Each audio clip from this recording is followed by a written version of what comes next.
The Singer Fashion Mate 3342 has an automatic one-step buttonhole and a foot that will allow you to set a button in and do the exact size for the button you have inserted into the foot.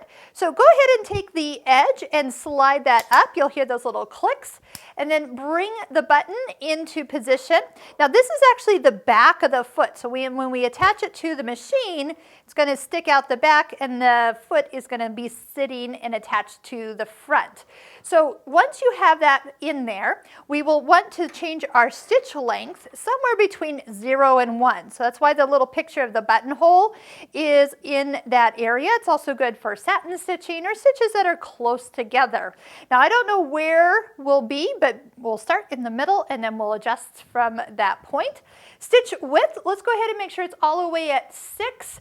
And if you want your buttonholes to look a little prettier, take your tension and drop it from 4 to 3 or 2.5. And what that will do is it'll let the stitches pull to the back side, because now this is looser and this is tighter, so they'll pull to the back and actually look really, really good. Now, once we put the foot on, there's one more very important step to do. Slide the foot towards you to remove it, and then set the new buttonhole foot in position and click it onto that silver bar. The last thing to do, it's right behind your needle threader, is to reach up. There is a lever hiding way up inside, and it pulls all the way down, has a picture of a buttonhole on it, and you're going to push it all the way down and push.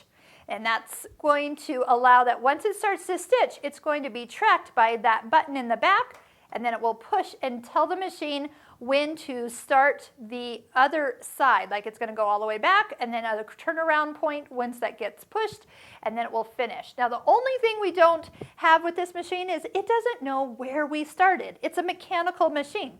So you do have one little bit that you're in charge of. So I'm going to go ahead and push this to engage it. And when we start to sew, you'll notice that you need a starting point for your buttonhole. Once you do one of these and it's perfect, you could do 100 more of these and they'd all turn out the exact same size.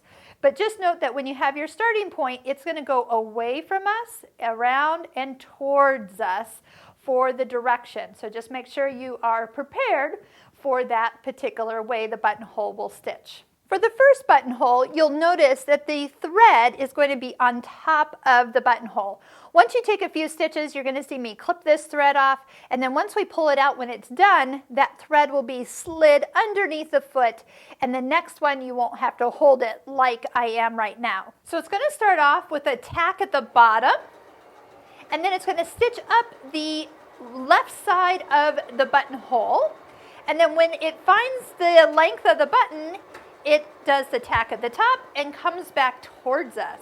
Now this is the part that you're in charge of, is when the stitches have reconnected to where you started. You can do a few extra stitches just for a locking stitch, and then you can pull it out to see how it looks. If you find you want your stitches a little closer together, adjust your stitch length, pull it out, and make sure to, when you go to do your next one, you push the lever so it knows that you're ready to start the next buttonhole. Step on your foot control and let it do the rest of the buttonhole.